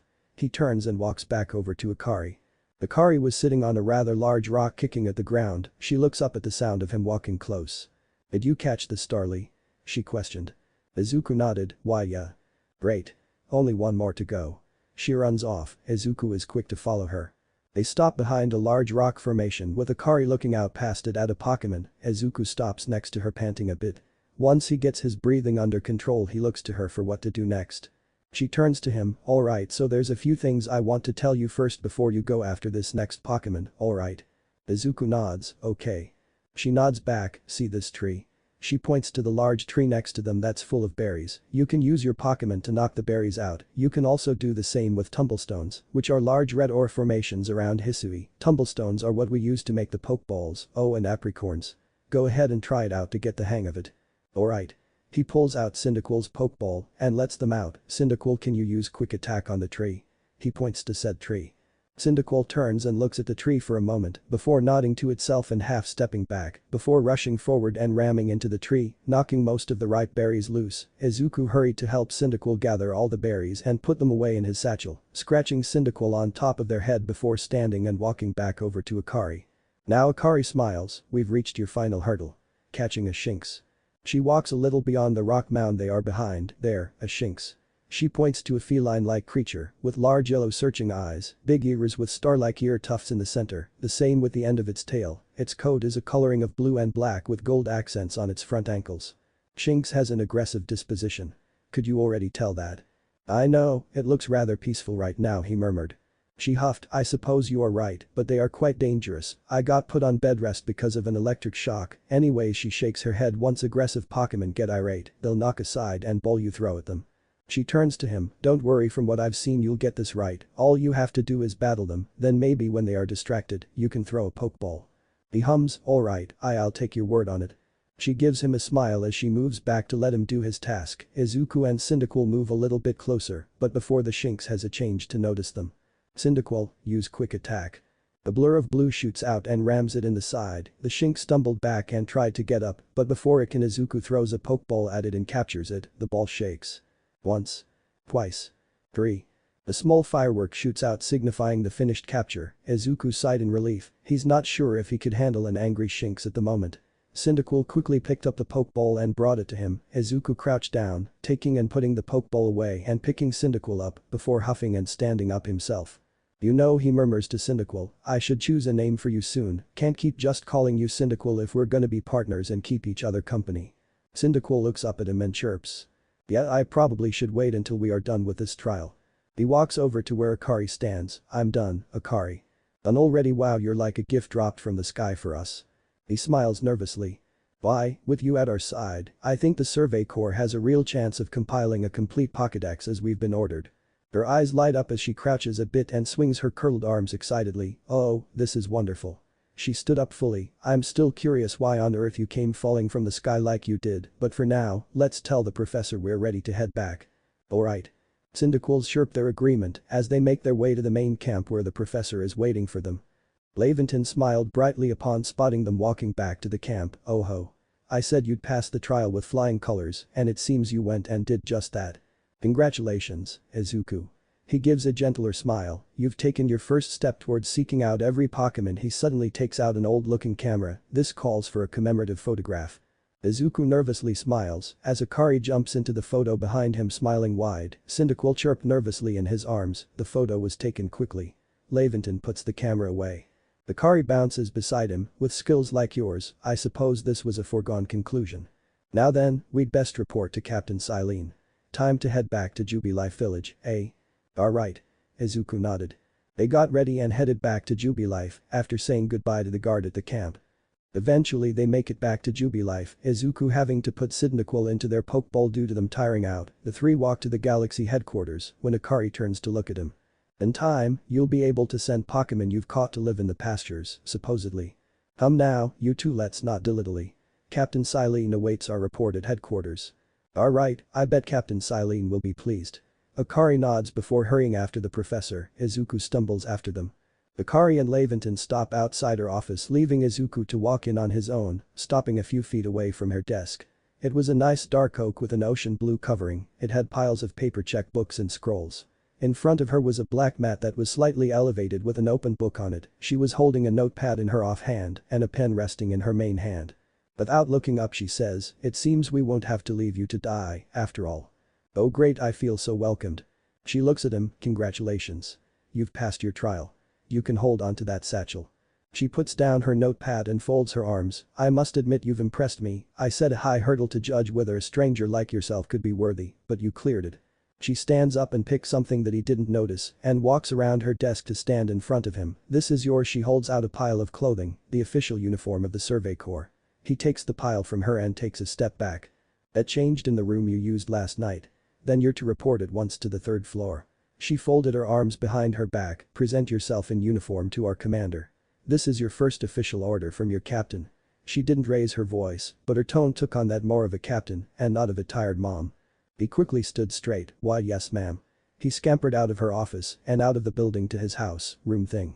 After changing into the uniform and looking at it in the mirror, he takes out Cyndaquil's Pokeball and lets them out. So do you think this looks good? The outfit itself was a navy blue that faded into a pale blue at the shins, tucked into dark blue bracers. The bracers are tucked into weird-looking sandals. A nice hefty jacket that folds left over right, with light blue fluff on the collar. The Galaxy logo on the left side sleeve. The sleeves fold up and clip to the wrists, with more fluff like the neck. His satchel resting on his lower middle back and wrapped around his waist. Underneath his jacket is a dark purple long-sleeved turtleneck. Cyndaquil makes a curious noise and turns to where there was a little bit of clothing left, the scarf. Cyndaquil picks the scarf up and brings it to him. The scarf was a nice dark red that bled into a nice royal purple. It was a bit torn at the end, but he thought that it gave it personality. Do you think I should wear it? He questioned. Blue-erp. He nods. Alright, I'll try it. He picks up the scarf and turns to the mirror. He gets it on and manages to make it all look presentable. I should probably try to gain some muscle, right? He turns to Cyndaquil, who huffs at him. Oh, and we need to come up with a name for you soon. Cyndaquil nods. How about Apple? Shake. No. Mary? Shake. No. Simon? Shake. No. Pepper? Cinnamon? Pause, a nod and a chirp. Yes. He smiles, alright, welcome to the team Cinnamon. He holds out his hand to Cyndaquil, who in turn puts their front paws on his hand and yips. Alright, Cinnamon, you gotta go into your Pokeball, and I'll take you out as soon as I can. Cyndaquil nods and goes into the Pokeball. Alright, time to face the world again, how Kami. Upon entering the headquarters he was met with Akari pacing around the main room. She turns to look at him as he enters. Wow, look how well our Survey Corps uniform suits you. It's almost as if the captain had it tailored just for you. Well, that's not creepy. I see you've changed. Silene comments as she walks down a flight of stairs. Regarding your accommodation, you may continue to use the room you slept in last night. She stops in front of them. You may wear this as well. She walks up to him and places a cap on his head, moving his fluffy hair around until it is presentable. She nods to herself. Now present yourself to the commander. Why yes ma'am. He hurried up the stairs, tripping on one and blushing when he heard Akari snicker. He reached the second floor and was greeted with many more doors and one more flight of stairs, so huffing to himself, he went up the last flight of stairs. Walking up the stairs he is greeted with a singular room, a large one at that, with large glass casings all around it and a tall man standing in front of a clean desk. The man wears a black fancy yukata with orange and white detailing. He had a large jacket resting on his shoulders with mustard yellow lining. His hair is a nice coal black with a very striking mustache. He looked very stern. I have been waiting for you. They stare at each other for a few seconds. I am Kamado, commander of the Galaxy Expedition Team. He rests his hand on his satchel belt. HRRRM. So, you are Izuku. Yes sir. HRRRM. I've been briefed on your situation, including how you fell from the rift in the sky. He nods a bit before flinging his arms out. Now then, let's see what you're made of. Izuku gulps. Face me in combat. Oh Izuku shifts his weight before charging at the commander. He gets within a foot away before his world is flipped upside down and he's halfway across the office laying on his back. Hiya. Oh wee, he rubs his back. HRRRM. You've got vigor, I'll give you that. You need to work on your sumo technique, but I do see some potential. Izuku eventually gets up and limps to stand in front of Kamado. Don't expect a warm welcome from everyone. Naturally, some will be slow to trust an outsider who literally fell right out of the blue. He grunts out. The superstitious among us might see your arrival as a portent of danger. He pauses, but you passed the trial that was put to you. No matter how odd you may seem, you're part of Jubilife Village now. Dedicate yourself to the work of the Galaxy Expedition Team and complete the Pokédex. He calms down a bit, but I warn you, Izuku Pokémon are terrifying creatures. Keep your wits about you as you work. Izuku nods in understanding. After being dismissed he heads down to Captain Silene's office. He is met with Silene, Akari, and Professor Laventon. Silene turns to him, so the commander has also accepted you. She walks forward, folding her arms behind her back, but understand this, you begin as a no-star recruit among our ranks. In other words, you have no rank at all. Izuku whimpers quietly. Perform well as a member of the Survey Corps and you will move up through the ranks. Indeed. They turn to Laventon. You see, the more you add to the Pokédex, the higher your rank will become, and working on the Pokédex will also, of course, bring you closer towards that goal of yours to seek out every last Pokémon. Silene turns to him. Here you will need this, the Pokeball recipe. It's a sheet of paper and a bag with some weight to it and 3,000 Pokédollars as well. You will have to buy the necessary materials. He puts the money and paper into his satchel as Silene turns to Akari. Akari. You are an expert at crafting, yourself. Teach our new recruit what he needs to know. Of course, Captain Silene. She turns to Izuku. Now, as the experienced craftsperson here, let me explain a bit to start with. She takes a deep breath. Crafting means making items with your own two hands. You can buy some items at the general store, but self-sufficiency is worth striving for. You can even make our most valuable tombs. Pokeballs. Think where we'd be if we couldn't do that. Now, let's head to the craftworks. The two of them leave the headquarters and out onto the streets, where they are stopped by a nice-looking woman dressed in purple. Well done earning a place in our team. Her hair had a large blonde stripe in the middle that led into her nice bun and a pair of round red glasses. My name is Anth. I'm the local clothier. The professor asked that I ready you a change of clothes, so here you go. I do hope they fit. She handed him a small bag that had some clothes in it. I hope you'll avail yourself of the village's humble shops. Thank you. Anth walks back to her shop as Akari tugs on his sleeve gently. This way to the craftworks, Izuku. Right. He follows Akari to a wooden building with a man in blue standing out front. You can use the workbench here at the craftworks anytime you need to make an item in the village. She points to a small jetpack that has a lot of tools in it. And I'll supply what you need to make your first Pokeballs once you're ready to begin. Call it my way of saying congratulations on joining us. Just spend the money you got from the captain on clothes or whatever you think is best. Now, go up to the workbench and choose an item to craft, in this case, a pokeball. Izuku pulls out the recipe and goes over to the workbench. He kneels down and looks closer, the bench seems to be already prepared, he looks at the recipe and tries to follow it to the best of his ability. And after what he assumes to be half an hour, he manages to make a pokeball with minimal help from Akari. She gives him a proud pat on his shoulder that he tries not to flinch at. The professor, who joined the group about halfway through, spoke up. "Oh ho. Now that's some fine craftsmanship. Hard to believe this was your first time stepping up to the workbench, my boy." Thanks." Izuku replied anxiously. "You'll recall, of course, that Pokemon possess the odd power to shrink themselves down. With the Pokeballs we craft, we can make use of that power to catch them. Also that more Pokemon species can be duly recorded in a Pokédex." He pauses to hand something to Izuku. "And on that note, here you are." Laventon handed Izuku a rather large but light hardback journal with a dark blue cover hand together with sturdy but thin rope. On the front were the words. "Plus Pokédex Plus. I prepared this volume just for you." He smiles brightly. "I hope it aids you well in your aim to seek out all the Pokemon there are in this grand region." Akari pipes in, "You'll have to complete lots of research tasks to help the professor fill out the Pokédex." She rests a hand on her hip. "Same goes for me, of course. I've also got Pokemon to research as a Survey Corps member." "Right, maybe we can help each other out." Akari smiled and nodded. "And I'd be all too happy to explain more about the research tasks I could use your assistance with. Come join me at the Fieldlands camp whenever you are ready, my good lad." As they all head off across town, a guard near the entrance of the town hall brightens up. "Hey, excuse me, I couldn't help but overhear." Izuku stops to listen to the lone guard as the others continue. "If you're going to the Fieldlands camp, would you mind taking care of a request for me?" "Yes, sure." Izuku nods gently. "I'm standing guard so I can't leave my post. But I'll be at headquarters if you want to talk about it." Izuku nods and walks closer to him. "Hey. So, there's this Pokemon called Wurmple. Have you heard of it?" Izuku thinks before nodding. "Why yeah, I have. It's a bug, right? Bug types are cool." "Well, you see, I was having a chat with Professor Laventon and he told me that after a Pokemon gains a certain amount of experience through battling and the like, it will sometimes change its appearance and become stronger." He paused to take a breath. "He said it was a phenomenon called evolution." "Yeah. And so I decided I want to raise a Wurmple myself and have it evolve. You're a part of the Survey Corps, aren't you? If you catch a Wurmple, could you let me have it? There'll be a reward in it for you, I promise. Just get me a Wurmple if you can." "Alright, I'll try. That's all I can ask for." Izuku nods and goes on his way. As Izuku makes it towards the gate, he gets stopped by another guard. "Heading outside the village, are we? Stay safe out there, kid." "I will, sir."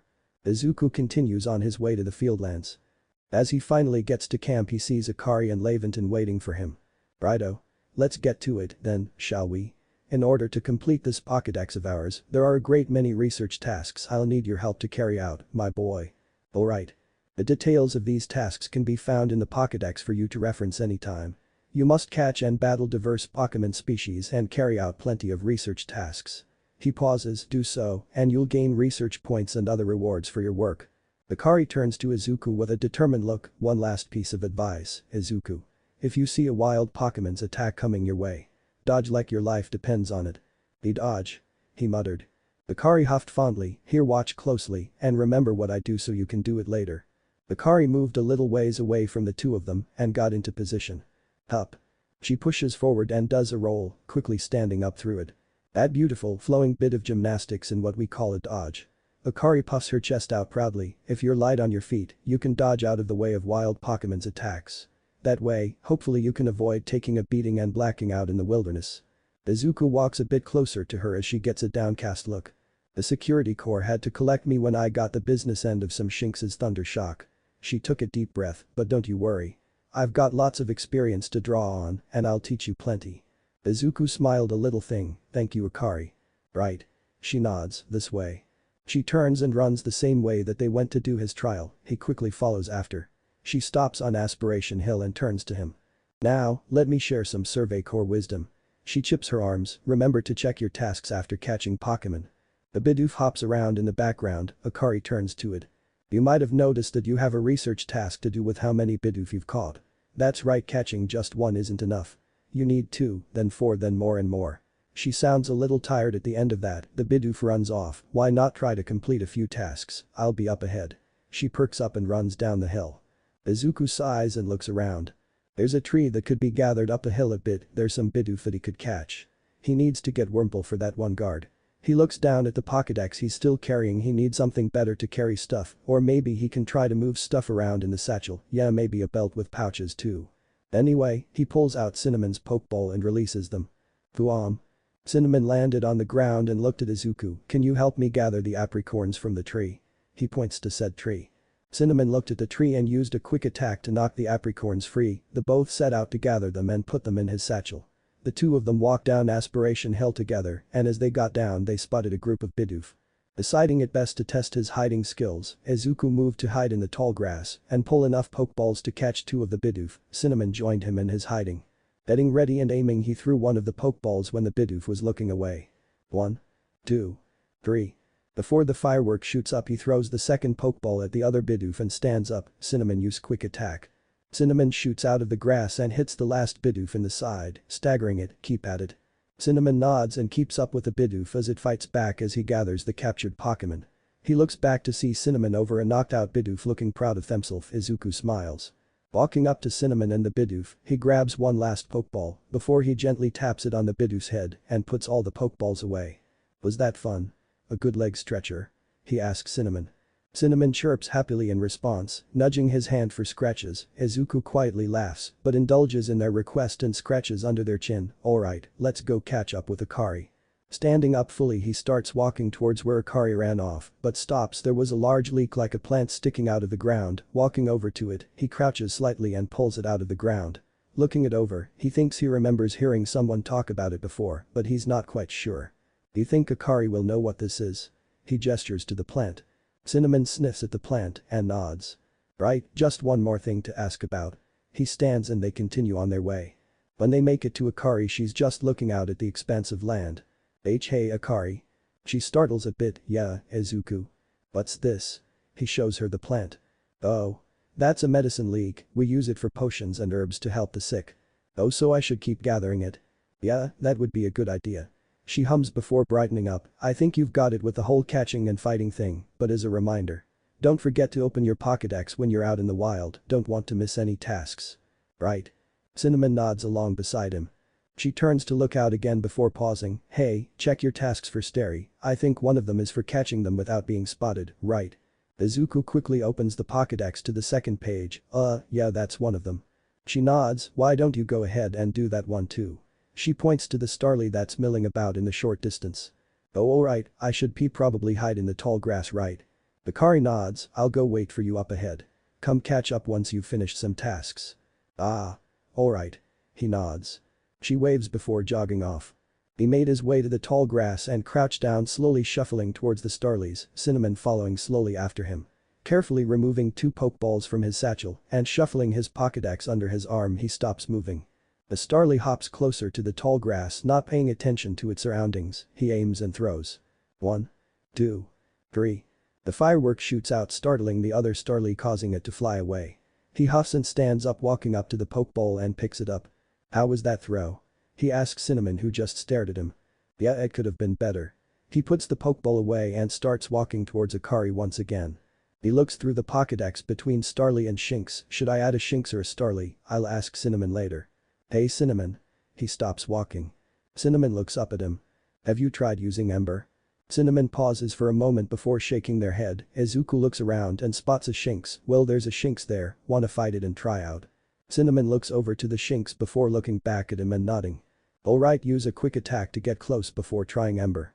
Cinnamon nods before shifting and shooting off quickly. They stop near the Shinx, startling the feline, who quickly gathers its bearing and hisses at Cinnamon.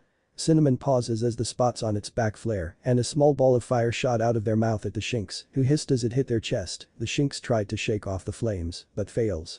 Izuku runs up behind Cinnamon. Great, use another quick attack.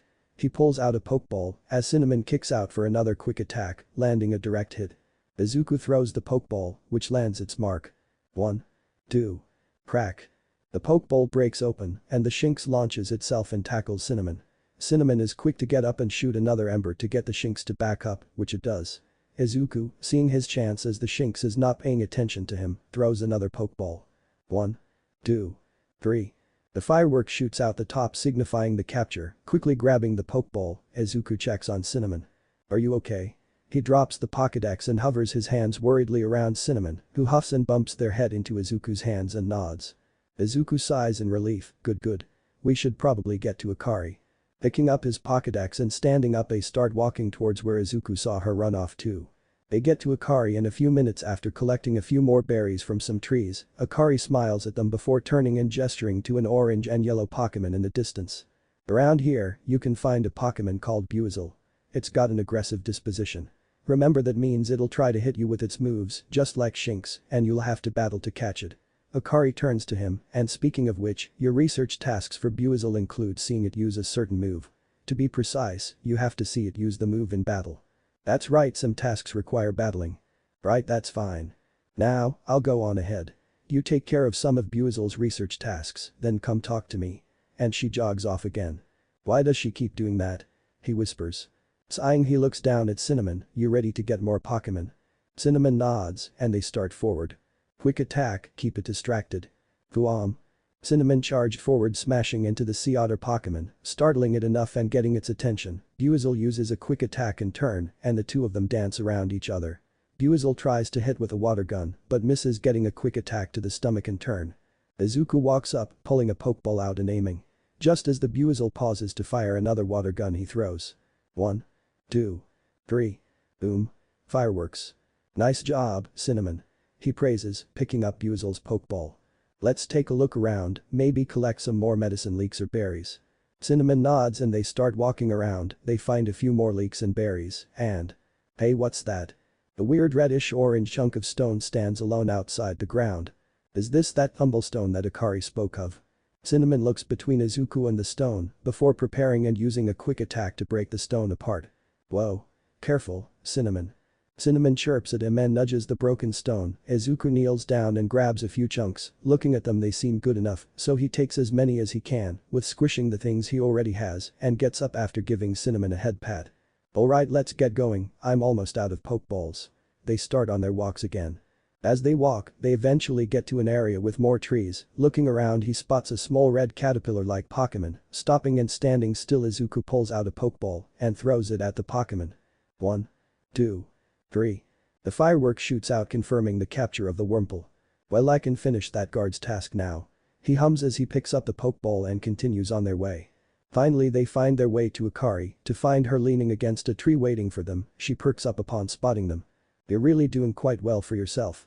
She smiled and held out something. Here. A little reward for keeping up with me. Your own crafting kit. Can you help me put that in my satchel? Akari blinks, then smiles and nods, and helps put the crafting kit in his satchel without squishing anything. Thank you. Oh, and I put the recipe for potion with your other recipe, too. Oh, thanks. Now with a crafting kit, you can craft items anywhere using any materials you have in your satchel. So as long as you've got an apricorn and a tumblestone, you can make a Pokeball anytime, or with an orange berry and a medicine leek, you can make a potion. So do heal your Pokémon. Izuku nods in understanding. So how is your research going? It's going alright. Right, she nods. Don't forget to report to the professor with your data. Say, speaking of the professor, if you are done for now, why don't we go now? Yeah, I think we're done, let's go. Akari nods, and the three of them make their way to the main camp. Eventually they make it back to camp. Oh ho. Did you give him the crafting kit? Sure did. Great. You must have listened attentively to Akari's teaching. Excellent work, dear boy. Izuku smiles at the praise and Cinnamon chirps in happiness.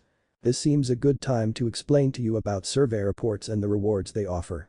When you finish or submit your reports, you'll earn money from the number of Pokémon you've caught. You'll receive more money if you've fulfilled certain requirements, such as catching a species for the first time. He takes a deep breath. On that note, let me check the research tasks you've completed thus far. They get out the Pokeballs that are filled and count out the Pokémon that are in them, checking research tasks off of the Pokédex as they go. Eventually the professor finishes and has the final tally. So this survey will end with you getting $2,226, pretty good for your first survey. Oh, and as you carry out research tasks and complete Pokédex entries for different species, you'll gain research points. Once you gain enough, you'll be able to move up through the ranks of the Galaxy Expedition team. Makes sense. Izuku replied. And with that, you've made good progress on the research task, Izuku. I do believe that means you're ready to move up in the ranks. Let's head back to the village and report the good news to Captain Silene. It's time you earned yourself a star. Good job, Izuku. Akari cheers. Cinnamon chirps their praise as Izuku picks them up for the walk to town.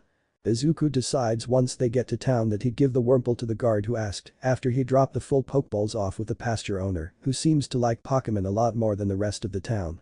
Walking up to the guard, Izuku waves, hey I caught the Wurmple that you wanted. Oh really? He said surprised. Why yeah. Izuku reaches into his satchel pulling out the Pokeball, releasing the Wurmple between them. Wurmple looks around at their new surroundings before stopping on the guard. You really brought me one. You must be as good as the rumors say. The guard pauses, I'd like to name this Wurmple right away. Alright. Now, I've been told a Wurmple will evolve into a Pokemon known as Beautifly, so I should give a name with that in mind. He adopts a thinking position, this is a tough decision, which do you like best? Betisha, Bodiford, or Bajine? Izuku hums in thought and looks down at Wurmple, who blinks up at him. I think Betisha works for them. He turns to the guard. He nods, yeah, I like Betisha, too. I guess that's decided, then. I'll raise Betisha to be a splendiferous Bodifly, wait and see. Wurmple makes a happy-sounding garbled croon. Oh, and here's your reward. The guard handed him a small bag that smelled faintly of honey. Oh, thank you Mr. Borgard. Thank you Mr. Borgard. Izuku waves as he turns and heads into the headquarters. Now there are a few things Izuku wants to do. Ask Captain Silene for a few more pouches to attach to his satchel's belt so he could hold more items because the satchel he does have is currently not big enough for what he wants to do. He plans to make the most out of all of his ventures out of the town. He also wanted to ask for a few notebooks in case he can't purchase them from the shop in town so he can write his own notes for the Pokédex to share with the professor. He also hopes to help out around town whenever he's in it, even if they didn't really welcome him when he first got here. It's not like he's not used to it. But this is the past, there are no quirks.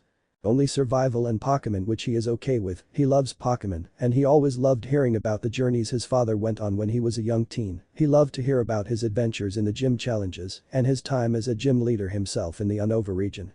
He pauses just outside Captain Silene's office, takes a breath and walks in, gathering the attention of Silene. Do you have a progress report?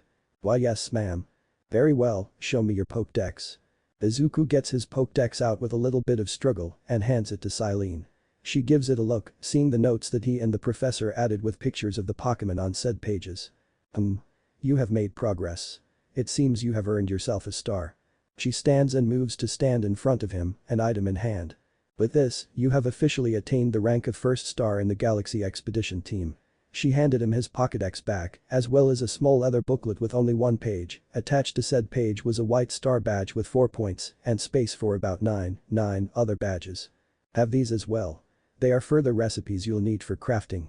She holds out a few more papers, which he takes and puts all the stuff he's been given into his satchel. That a stranger like you should fall from the sky and yet flourish among us like this is a testament to your native talent and hard work. She gives a small nod, most people prefer it when things are simple enough to be judged on face value alone. And proving your worth by moving up through our ranks is something anyone can understand. Keep at it, and even if you did fall from the sky, people may be more willing to accept you. Izuku felt his eyes tear up. The idea of being accepted by anyone that wasn't his family was something he had mostly given up on, even if he wanted to be a hero or a Pokemon trainer. So the idea that he was slowly being accepted into this community, even though he was an outsider, was kinda overwhelming. Working your way through the ranks will also be a help if you wish to make a life for yourself here. A higher rank will grant you access to more types of Pokeballs and greater rewards. Isaac nods in understanding, blinking away the fogginess in his eyes. Captain, may I ask you something? You may. I was wondering if I could get pouches or something, and maybe a few notebooks. He trails off at the end, losing the little bit of confidence he has. Silene looks at him for a minute. I should be able to get some fabrics to make more pouches. The notebooks I will have to ask the merchants for, but that should be easy. I will have what you requested for in a few days. Thank you ma'am. If that is all then for today, at least, you've earned yourself a meal at the Wallflower and a good night's rest. Izuku nods, then heads off to find the professor and Akari to ask if they want to join him for dinner. So, Izuku, my boy. Laventon started, I believe a jolly good congratulations is in order. Well done on earning your first star rank. Potato mochi tastes so much better when you have something to be happy about.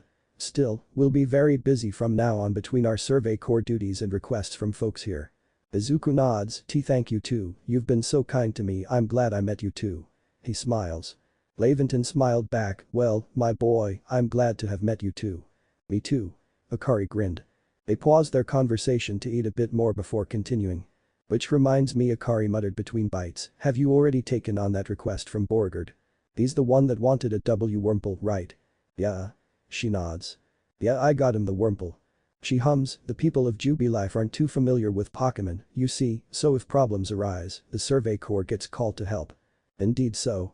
Laventon adds on, some people will ask you for help when you talk with them, while other requests will need to be claimed from the blackboard I keep in my lab. Speaking of which, weren't you approached with a request recently, Akari? What's it all about? About that, I was thinking maybe you could handle it for me, Izuku. I was told it would require a bit of skill in battling Pokemon, so. Izuku blinked in surprise. I mean, I guess I'm good at battling, but that's because I trust my Pokemon to be able to handle themselves. Ah, yes. That request came from Mai of the Diamond Clan, if I recall correctly. The Diamond Clan? Izuku questioned. The people of the Diamond Clan have lived here in Hisui since before the Galaxy team arrived. If we could establish good relations, I'm sure there is much we might learn from them, including more about local Pokemon, but we can discuss all that tomorrow. For today, we should eat up and get some rest. The three of them continued their meal, talking about menial things. Izuku made sure to save some potato mochi to share with Cinnamon later.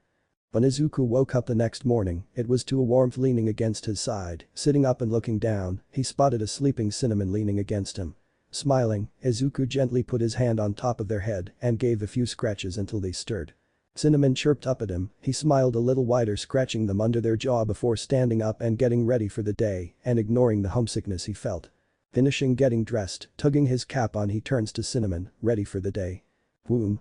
Cinnamon nods and hops to Izuku as he pulls out their Pokeball and letting them enter it. Izuku pats his outfit down before heading out and meeting Akari outside. Akari waves to him as he leaves his room house. Listen, do you have a bit of time after this? There's something I could use your help with. Sure, Akari. I'd be glad to help you. Thank you. I'll be waiting for you by the training grounds, then. She turns and heads off to the training grounds. Izuku decides to follow her, as he doesn't have anything else to do. Akari pauses in the middle of the training grounds before she turns to him, listen, I've had an epiphany. And that is? You see, I've got a partner of my own. We may not get along perfectly, but we've got to work together to help complete the Pokédex. Your partner? Yes.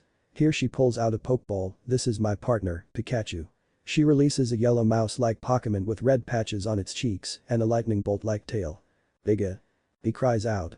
When we were attacked by those Shinx, I got too scared to think straight and I couldn't handle battling as a team. Ever since then, my partners refuse to listen to anything I tell him, and if I'm being honest, I'm not even sure how to order him, how to guide him in battle. Pikachu turns to Akari and lets out a cry. Izuku looks down at Pikachu before pulling out Cinnamon's Pokeball before looking back to Akari. But when I saw how you and your Pokemon work together, I realized we needed to do more, too. You know where I come from, Pokemon battles are a very popular thing. Akari looks at him, but sometimes a trainer's Pokemon won't listen to them if they believe their train isn't a good one or the trainers aren't confident in their partner's abilities. So maybe you should put more trust in your Pokemon to keep you safe in the face of danger. Akari thinks for a moment before nodding, why yeah, she turns to Pikachu, I should probably put more trust in my abilities if I want to trust yours. Biga. Pikachu cheers, Akari nods to herself before gaining a determined look, so please. Have a battle with us. I want to learn how to fight effectively. Pikachu cheers as Izuku nods and the two get ready for their battle. Izuku held up Cinnamon's Pokeball from his side of the training grounds and smiled, you ready Akari? Yeah. Alright, he threw Cinnamon's ball into the air, releasing them in a flash of light, hope you're ready for a battle, Cinnamon. Cinnamon cried out as it was released, getting ready to battle. Alright. Let's go, Pikachu. Akari's Pikachu hopped into battle, used Thunder Shock. Dodge it. As Pikachu let off a large blast of electricity, Cinnamon dodged most of it, only getting hit with the tail end. Use Ember. Pikachu didn't have time to react as a ball of fire hit him right in the face. Surprised and startled, Pikachu let off a thunder wave, paralyzing Cinnamon's front right leg, causing them to collapse briefly. Pikachu, use Tackle. Cinnamon, use Ember at Pikachu's feet, then Quick Attack. Before Pikachu could get a good hit, he had to move to avoid the Ember before getting tackled head-on as the paralysis wore off. Pikachu gave a meek cry as it collapsed, exhausted. Wow. You and your Pokemon seem to be completely in step with one another. Akari remarked as she went to heal Pikachu and Cinnamon. You didn't do too bad yourself, maybe we could do this another time. Akari smiled brilliantly, of course, that was fun. But me and Pikachu gotta work on our teamwork, right Pikachu? Pikachu squeaks in agreement before Akari returns him to his Pokeball. So you're the one? That new recruit everyone's talking about? A female voice speaks out. Huh? Izuku turns to see a large burly red-headed lady, nicely combed and trimmed, pulled into a high ponytail, very curled at the ends. Dressed in the guard's uniform, but slightly edited to her liking, with her Pokeball tied to her waist and white fingerless gloves. The name's Zisu. Captain of the Security Corps. She grinned, I see you've got some fight in you. Figured I'd stop by and give what advice I could. Bakari smiles and turns to him, Captain Zisu is a master of an ancient martial art, one that specializes in Pokémon battles. Captain Zisu grins, now listen, if your Pokémon's truly mastered its moves, it can actually use them in different styles. Styles? Izuku inquired. Yes, styles. Now, on one hand, you can choose to deliver a move in the strong style, the move will deal more damage, but afterward it'll take longer for your Pokémon to act. On the other hand, you can choose to unleash a move in the agile style, such a move will have less power behind it, but your Pokémon can act more quickly afterward. Her grin seems to sharpen, in truly favorable conditions, it might even get out 2 moves before the opponent can act. Izuku thinks for a moment, didn't Cinnamon just do that in our battle with Akari? Zisu continues, strong style moves, agile style moves, and of course, regular moves, choose which is right for a given situation, and direct your Pokémon with a little nudge. Izuku nods in understanding at the tall lady. She pauses before smiling brightly, oh, and one more thing, if you even need help teaching your Pokémon some powerful moves, just let me know. Bakari smiles at Captain Zisu before turning to Izuku. Zisu's teachings should serve you well when you're up against tough Pokémon. She huffs gently, now I suppose it's time we went to meet my. Right. Izuku checks his satchel as he and Akari wave to Captain Zisu as they walk off. Izuku also stops by the crafting station to make a few more Pokeballs. As Akari and Izuku made their way to the Fieldlands camp, Izuku felt a shiver go down his spine, putting him on edge. What was that? Ooh. Ah. Holy. Izuku's first reaction was to punch, so he did, he turned and nailed Volo right in the gut. And Volo, who did not expect that reaction, folded over like a limp noodle. Volo fell to his knees and wheezed as he held his gut in pain. Oh, Mr. Volo. I'm sorry. Izuku's hands hovered around, not sure what to do to help. Oh, Sinnoh. Izuku, you've got a mighty swing. Akari laughs worriedly. Akari. Volo coughs a few times before shakily standing up, wow, guess I scared you. He grins, still holding his gut. I'm sorry Mr. Volo. Izuku apologized once more, while Volo just waved him off. It's alright, kid. Now on to what I actually wanted to tell you, there's a secret technique to catching Pokémon, you see. He holds up a finger and gently waves it around, it's what I call the secret backstrike technique. Hitting a Pokémon's back with your Pokeball will surprise it, making it easier to catch or giving you an advantage once a battle starts. So it did seem to help more when I hit that Starly in the back during my trial. Cool. Volo continues, if you're part of the Survey Corps now, working to create the Pokédex as they all are, you might end up meeting every last Pokémon here in Hisui. You should know I'm already looking forward to the day you accomplish that. When Volo says that last sentence, Izuku feels that presence looms a bit closer to him, he swore he could see eyes staring at him from the shadows. Izuku suppresses his shiver. Well, I'll be on my way. He waves as he heads off, the presence follows. Bakari blinks beside him, well that was a strange encounter. She turns to him, we best hurry up to meet Mai. She hurries off with Izuku scurrying after. He has to fight a couple shinks who attack them on the way. Izuku decided it would be a good idea to keep Cinnamon outside their Pokeball anytime he's outside town and gathers a few materials, but they eventually make it in one piece, crossing over a bridge into the area only 1 stars or higher are allowed to cross. They are met with a teen and her Munchlax. A small light blue Pokémon with a peach-colored chest, bottom jaw and feet. She waves to them, hello, I don't believe we've met, I am Warden Mai of the Diamond Clan. And nice to meet you Mai, I'm Izuku, and this is Cinnamon. He gestures to the Pokémon by his side, Cinnamon chirped up at her. She gives a small smile to Cinnamon before turning to him and Akari, now since you're here, I assume you're prepared to be of help. Now I suppose you don't know what a warden is if you're new to Hisui, but such talk can wait. Right now, I'd rather we get straight to the point. I have a problem that I need solving, so the more important question is this. She crosses her arms, do you feel confident that you can lead your Pokémon in battle? Izuku pauses only for a moment, he knows he's a lot better at communicating to Pokémon than with people, so he nods, I do. Mai smiles, that's good to hear.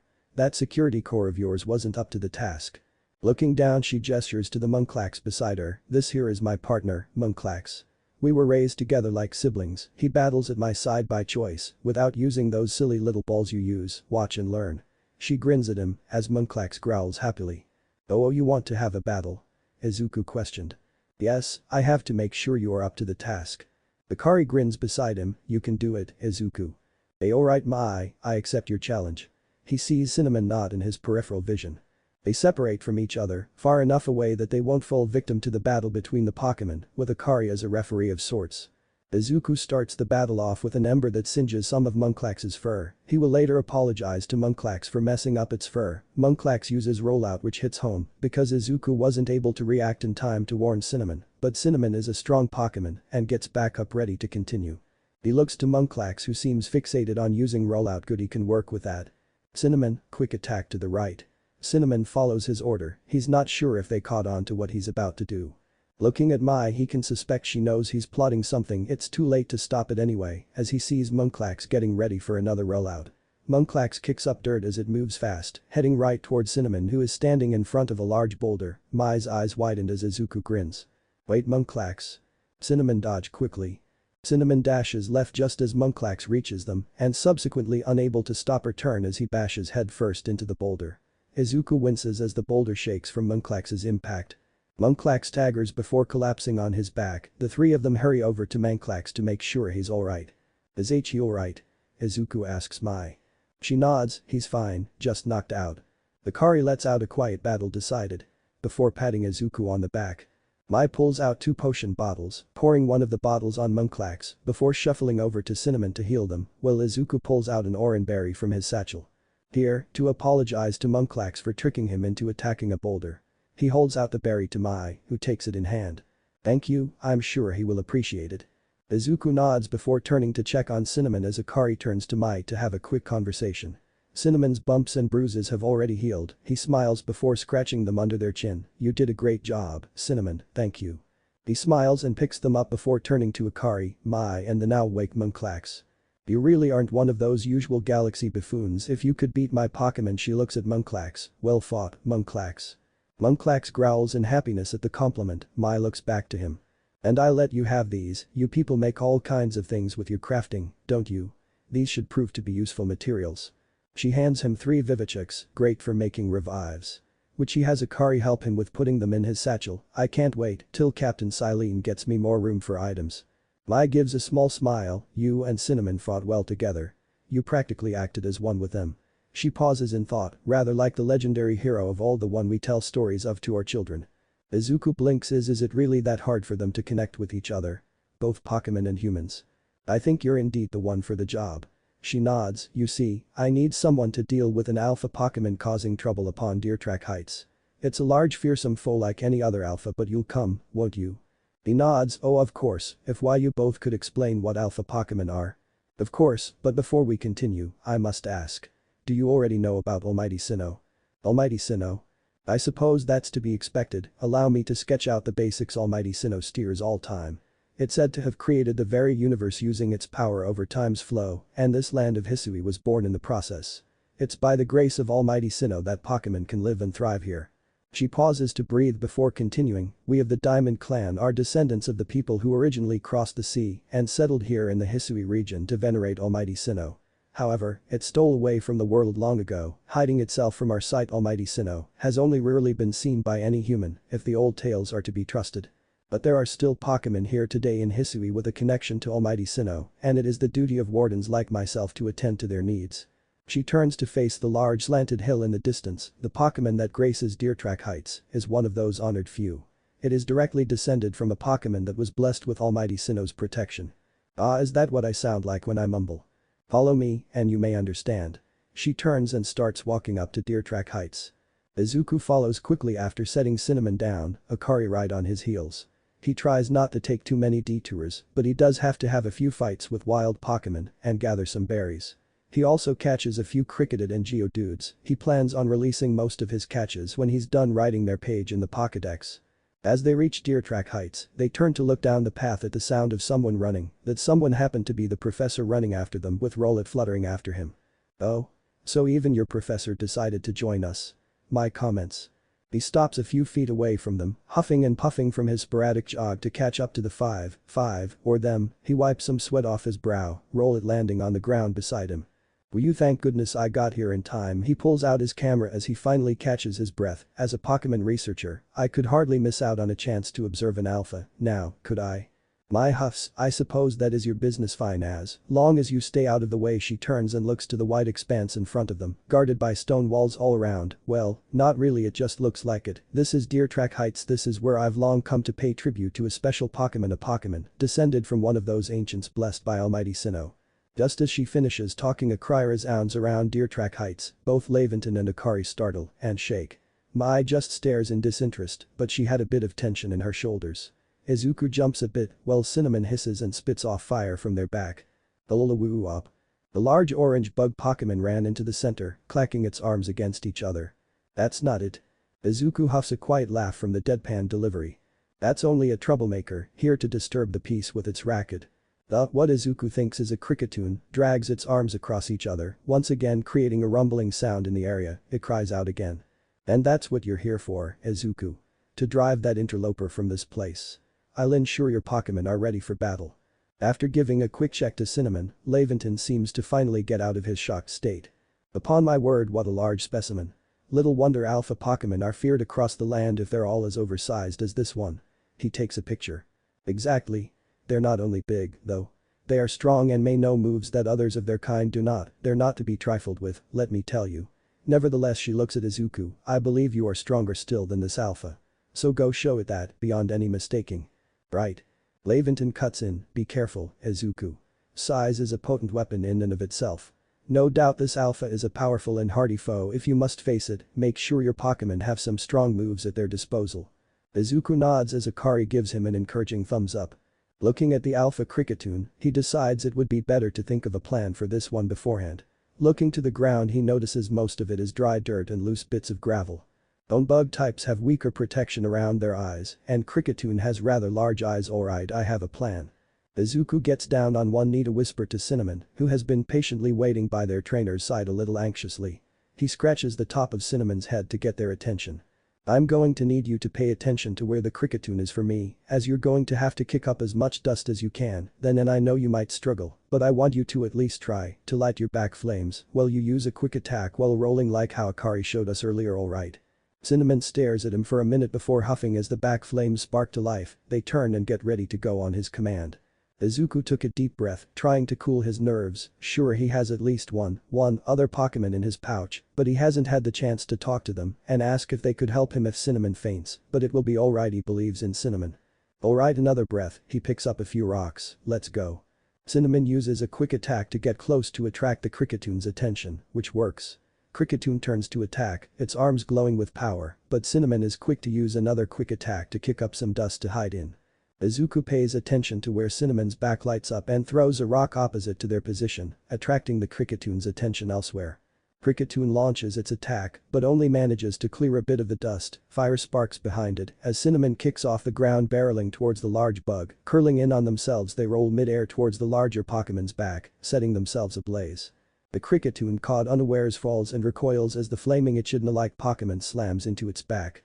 Cinnamon is quick to get up and causes more dust to stir in the air. The alpha Pokemon staggers to its feet and glares at all the dust surrounding it once again. Izuku runs around keeping his distance, but tries to keep both Pokemon in his peripherals. Pulling out a rotten apricorn, he steadies his aim before chucking it directly into the alpha's face, startling it, causing it to lose focus long enough for Cinnamon to launch an ember at it. Cricketune screeches as the flames hit its head, disorientating it more as it scrambles to get the ashes off its face. Stumbling and fumbling around, it gurgles and chirps in distress, slashing at random, kicking up more dirt as Cinnamon launches another ember. The professor. He rolls out of the way of an attack, grunting as he hits his shoulder on a rock. Do you want me to catch the Cricketune? He staggers and gets out of range of the alpha to get a breather. Only if you can do it without getting injured, my boy. Only without getting hurt. Alright, I can do that. Izuku quickly pulls out an empty Pokeball and calls out to his partner Pokemon, Cinnamon. I need you to keep distracting it. Sparks light up in the dust as he hears Cinnamon let out a cry that causes the Cricketune to focus on them. Rolling his shoulder to get the kinks out, he breathes deeply, pulling his arm back to aim. Looking over at the two Pokemon, he spots the alpha starting to use a move, its arms cloaked in dark energy, breathing heavily as it attacks wildly. Oh, he'll have to calm it down later and apologize for this. With one last breath, he throws the Pokeball, hitting the alpha Pokemon right in the back.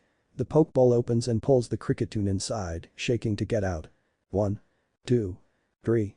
The firework shoots out from the top, signifying the capture is a success. As he walks over to pick the Pokeball up, he does breathing exercises to calm his racing heart. Cinnamon trots over, chirping happily, a few scratches on their body, but otherwise unharmed. He gives them a few head pats. "I'll get you something nice for helping me." Cinnamon coos in response. Getting up, the two walk over to the others, minimal scratches and Pokeball in hand. Akari had stars in her eyes. "That was so cool." Mai smirked. "You really are an impressive one, aren't you?"